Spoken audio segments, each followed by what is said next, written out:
It's time for Positively Kansas. Coming up, 2020 was historically calm, but some experts say 2021 could be a doozy of a year for severe weather in Kansas. We'll visit the chief meteorologists at all three Wichita news stations to gauge their expectations. Also, we look back at the life of a war hero turned fast food mogul and Wichita icon. His life story might just inspire you to do great things as well. Plus, owls can be kind of camera shy, but wildlife journalist Mike Blair finds a way. We'll get some up-close looks at these normally elusive nocturnal birds. I'm Sierra Scott. Those stories are all queued up and ready to roll on this edition of Positively Kansas. Positively Kansas is brought to you in part by... Before investing your hard-earned money, make sure your financial advisor understands your objectives. Mark Douglas, CFP, serving our community for over 20 years, providing customized financial solutions that focus on the individual. Blue Cross and Blue Shield of Kansas serves more than 930,000 Kansans in various programs. Independent, member-owned. Blue Cross and Blue Shield of Kansas, an independent licensee of Blue Cross and Blue Shield Association, supports KPTS. Program support provided by the F. Price Kosman Memorial Trust, Entrust Bank Trustee, bringing you the Kansas Wild Edge segments on Positively Kansas.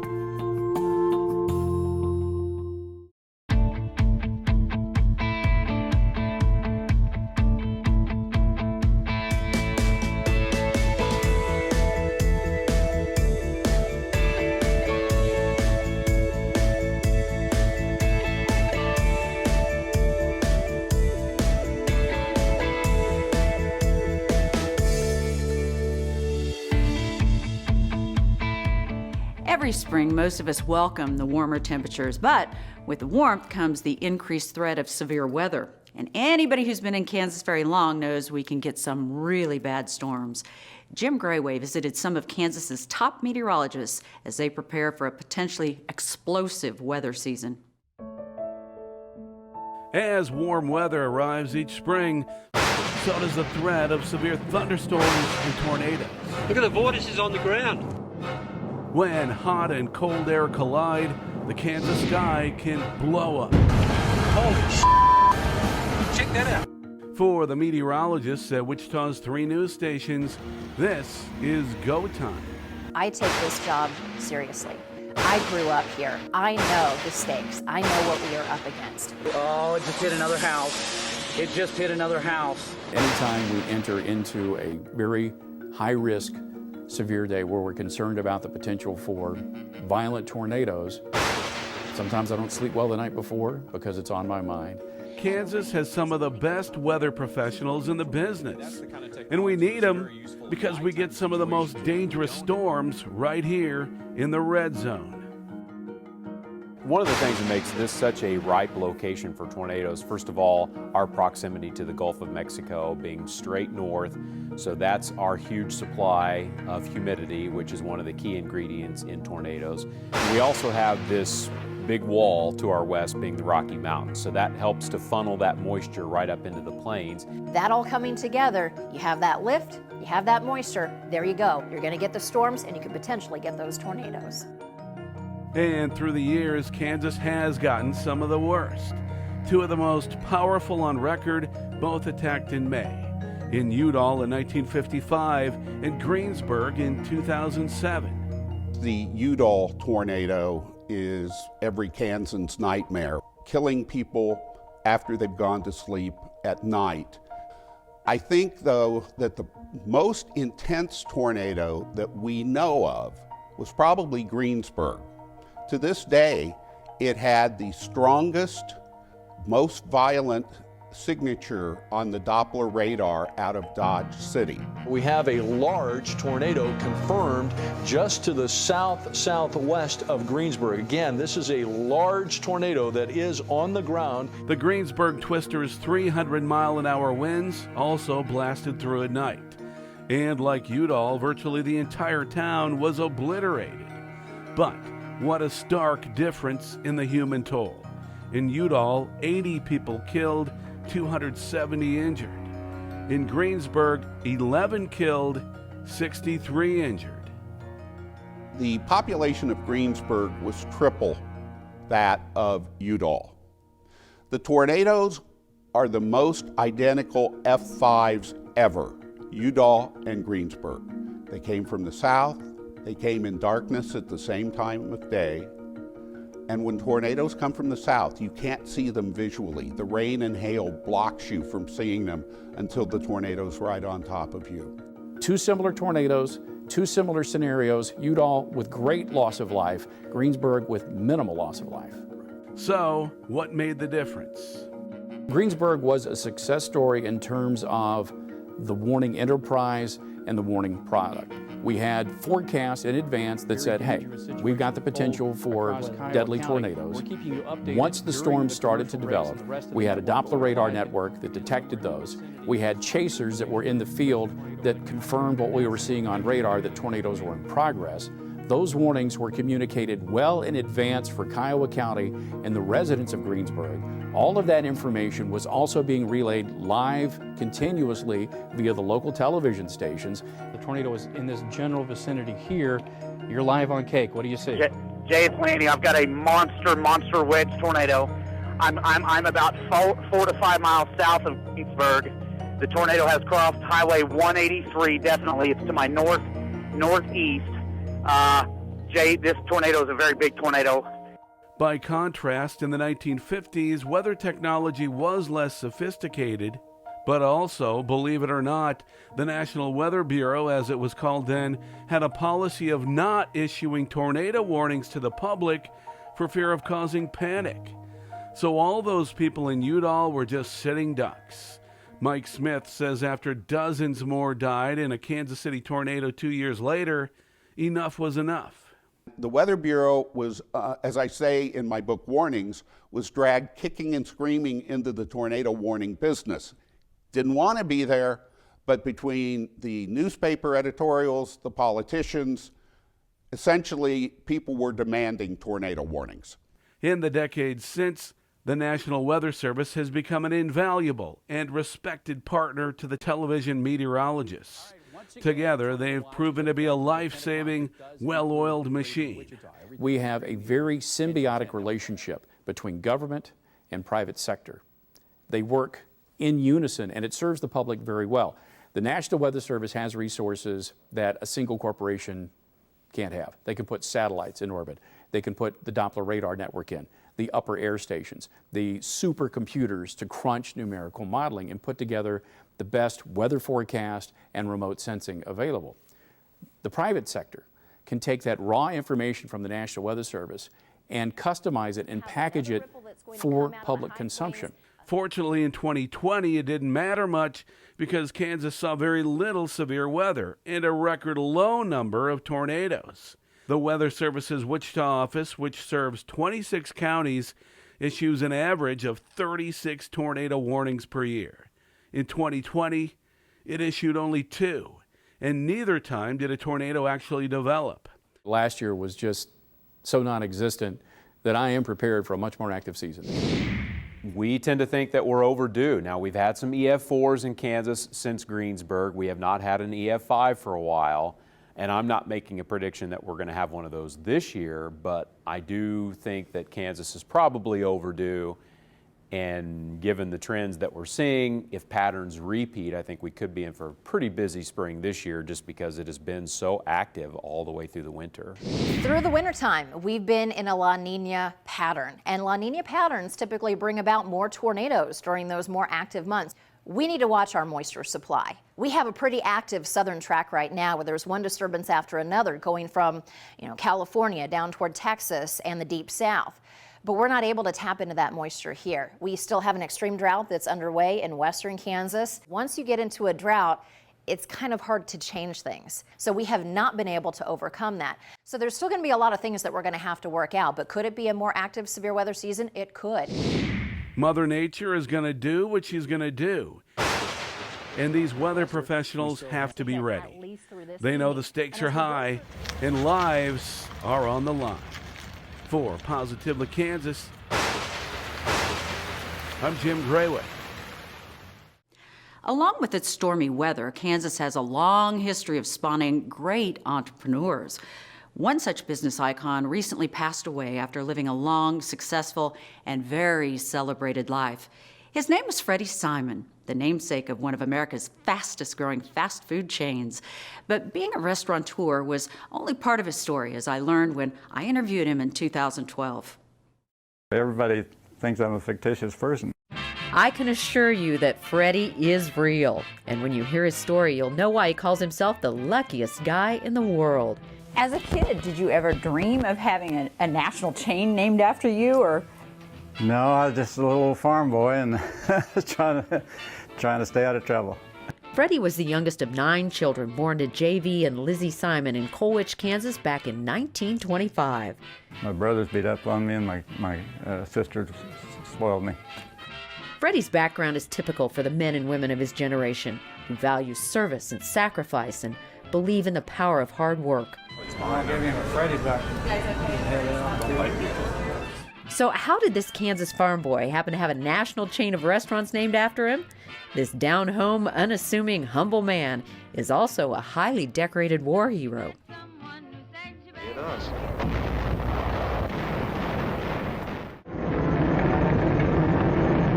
Pearl Harbor was bombed when Freddy was just a sophomore at Mays High School, but that didn't stop Freddy from trying to sign up for the military immediately. And all of us, we were 16, we all tried to join, but they wouldn't let us. So I waited till I was 18, and I wanted to be a fighter pilot really bad. But that wasn't meant to be. Freddy was colorblind, so he was told to try enlisting in the Army instead. That was in 1943. Freddy began his military career as an Army private. So I wound up in the cavalry at Fort Riley, Kansas. He helped defeat the Japanese as a Browning automatic rifleman during World War II. It's an outstanding weapon. It saved my life many times. Freddy escaped death twice during an assault in Manila, once by suffering a shrapnel injury to his leg, another when a sniper bullet came his way. And we were on the outside just banging away, and I was shooting all at once. I thumped him. I said, "I'm dead." It hit me real hard, and it burned me, and I looked down. A sniper, it went through one of my clips, didn't set the ammunition off, stuck in the other one. My mother must have been really praying hard at that time. 2 or 3 inches either way, and I'd have been gone. He still has that bullet to this very day. You don't know if you're going to make it or not. I always had a lot of prayers coming, so I was a lucky guy. During his service, Freddy was awarded both the Bronze Star and the Purple Heart. The Purple Heart was given to him for a situation that happened in the Philippines. We had just taken the Manila Hotel, and that's the hotel where MacArthur had his offices on the top story, on the top 5th floor. And the Japanese had just ransacked his old offices. And as we were going out, MacArthur came up to see the deal, and I saluted him, and he saluted me back. I was really proud about that, because he was always a hero of mine. Right when they reached the street, an artillery barrage hit the entire group. And the shell hit right in the middle of us. I mean, we were both tossed up in the air. My canteen had a hole about like that. I had shrapnel all through my pack. I thought, well, I got the $1 million wound.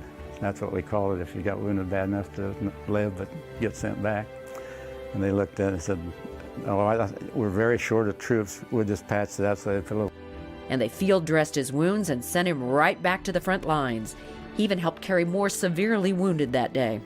You have won so many awards and honors. What one are you most proud of? Oh,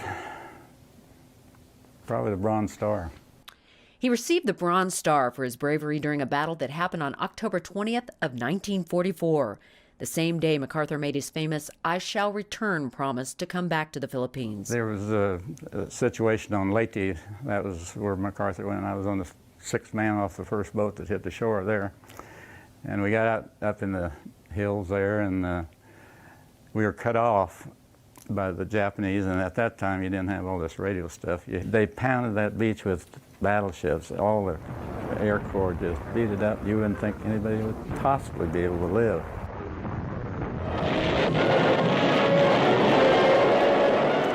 We got on there and we would start receiving fire. Fortunately, we used the shell holes for foxholes.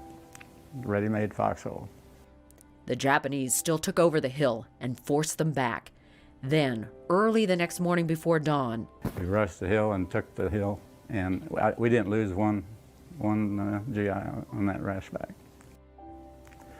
So it took us 3 months to take Leyte, and it's only like 15 miles wide and about 30 miles long. It was 4 divisions that hit the beach on D-Day. There was a piece in the paper about that one a long time ago when that happened. But I was a very lucky guy. My mother did a lot of praying. She got all 4 of us back home. but sadly not everyone Freddy knew came home. A lot of his friends did not. Well, wars are funny. You very seldom know what the generals are doing. You're always concerned about the 2 guys right next to you in your little troop. I mean, you get so close to those guys, it's unbelievable. I might cry. Shouldn't do that. One of his war buddies who did survive, he talks to this very day. His birthday was the 22nd of February and mine was the 24th. We're 2 days apart. Spent 2 of our birthdays in foxholes getting shot at. After the war ended in 1945, Freddy went to Wichita University, which is now known as Wichita State University. He graduated with an accounting degree in 1949. Went to work for a wholesale company right out of school. I started as their accountant and I wound up being their president. I held every position in the company. A war hero, a Kansas farm boy with high moral and ethical standards, a patriot, a loyal, hardworking employee for over half a century. Who could ask for a more perfect namesake for a restaurant? Freddy had had a dream of opening up a place like this for years. We've always dreamed about a hamburger joint or hamburger place. In fact, when we moved here, this was all just farmland. And the corner of 13th and Woodlawn was open. And I told my sons, I said, we should put a hamburger joint on that corner. About a week later, there was a McDonald's opened up there. So I'm at a McDonald's sign. So I had to wait all these years to get my hamburger joint. But he did get it, and it was definitely worth the wait. Double patty, double cheese, butter toasted bun, sure to please. It's double stacking, lip smacking, cooked. Freddy's sons Bill and Randy, along with their partner Scott Redler, decided to open a restaurant in honor of Freddy in 2002 when a spot opened up at 21st and Tyler in Wichita, Kansas. At that time, they had no plans to franchise. Now they have nearly 100 Freddy's restaurants in 14 different states. Did you ever think when you started being involved in this business that it was going to go nationwide? I mean, they're all over now. It was going to be one. 21st and Tyler was going to be there. That was going to be my hamburger joint. And I guess it went real well, and so they put the one on Rock Road. It went real well, and unbelievable. It just took off. Freddy's restaurant symbolizes the old-fashioned values Freddy grew up with in Colwich, Kansas. Freddy says people seem hungry for food served in an environment that reminds them of the good old days. That good-looking one there, the youngest of 9. Where you from? My brothers beat up on me, and my sister spoiled me. Freddy says his love of high-quality food came from his parents. And we didn't have hamburgers at our place. We had steak burgers. My dad had purebred Angus cattle. And when he butchered, we made steak burgers. We didn't make hamburger. They know how good Norma Jean can cook and how good my mother can cook and her mother could cook. And I wasn't too bad on the grill myself. Especially the steak burgers, you smash them down real good. That the meat's on the outside of the bun, so you get a taste of the meat before you hit the bun. Of all the things at Freddy's, what's your favorite?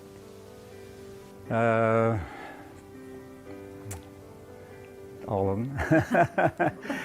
No, I usually have the patty melt or the single steak burger with cheese and everything on it.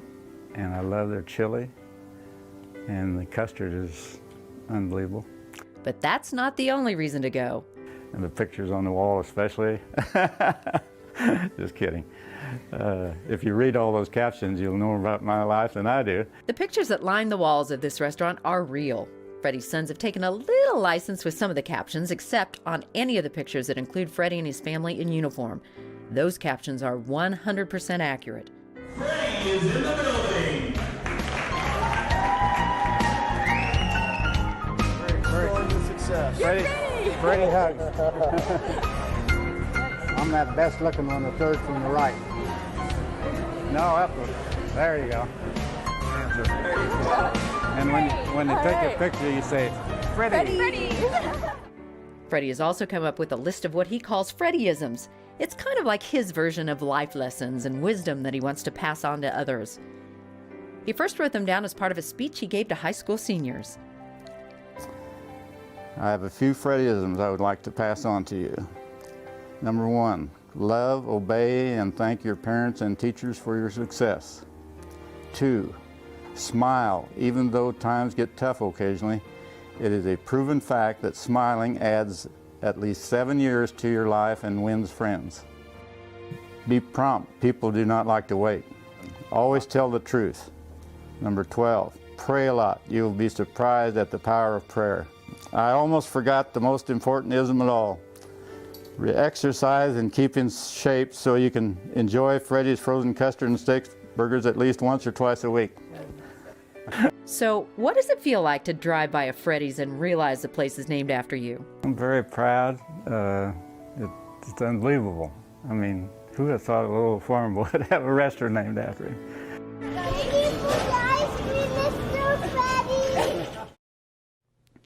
8 years after that story first aired, the number of Freddy's restaurants is approaching 380 across 32 states and in the nation of Dubai. Now to the great outdoors, where Mike Blair is paparazzi to everything that walks, crawls, and flies. And he often has to go to great lengths because so many Kansas creatures like to keep a low profile, including creatures of the dark, such as owls.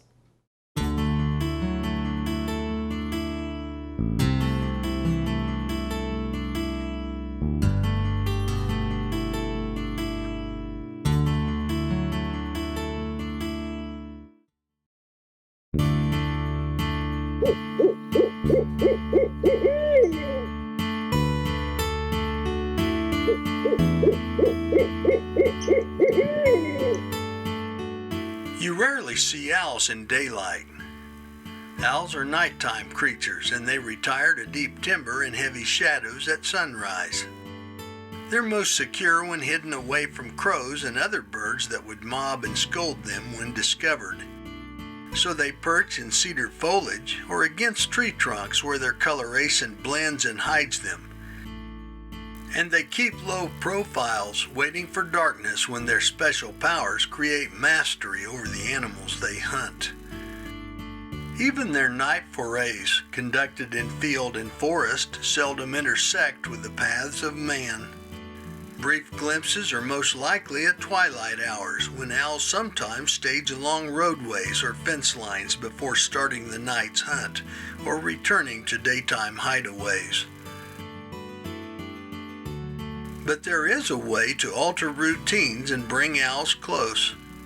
It's by calling, using their own voices to arouse curiosity. Calling works as a possible means of finding a mate or defending a hunting territory. Either way, owls can be lured into the open at night or sometimes even by day for close-up looks or photography. And this exciting way helps view wildlife that might otherwise remain hidden. Owls can be called by mouth, but even better, technology allows actual owl sounds to be broadcast via speaker. Whether through taped calls or digital sounds available for smartphones, tablets, or digital callers, you can set up an owl habitat and often draw visitors into nearby trees. Sometimes owl decoys can even help improve the setup. Barred owls are quite vocal and among the easiest to call. When they hear their own lusty calling, they usually answer and quickly come to the sounds. So boldly do they respond that they may completely ignore lights, vehicles, and even photographers armed with photo gear.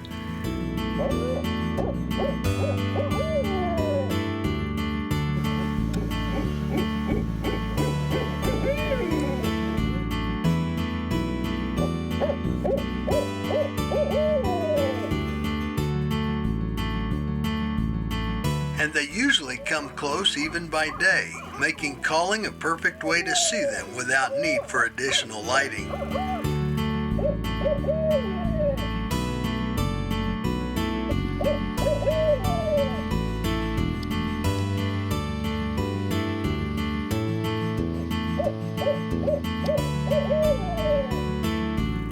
At night, these large owls can often be seen flying in against a bright sky, especially during full moon periods.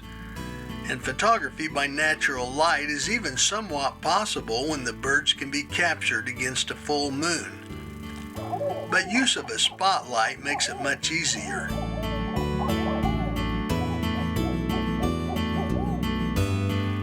Owls responding to calls often pay little attention to artificial lights so that they can be illuminated with high-powered spotlights for photography.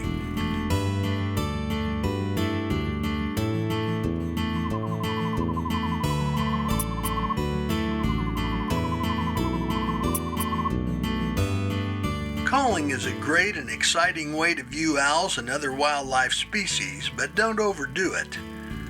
Call, take a look and get your pictures, and then move to another area since prolonged calling might overly disturb the birds. And especially during spring nesting season, it's best not to agitate and interrupt parents caring for their young. But on calm winter nights and days when leafless trees provide the best views, you can call owls for splendid viewing opportunities. Give it a try and see for yourself the beauty of these shy raptors. I'm Mike Blair for Positively Kansas. And on that note, it's time to say goodbye. Positively Kansas at kpts.org is our email address. If you have a comment, question, or story idea, we love hearing from you. Until next time, I'm Sierra Scott. Stay safe, and I'll see you again soon.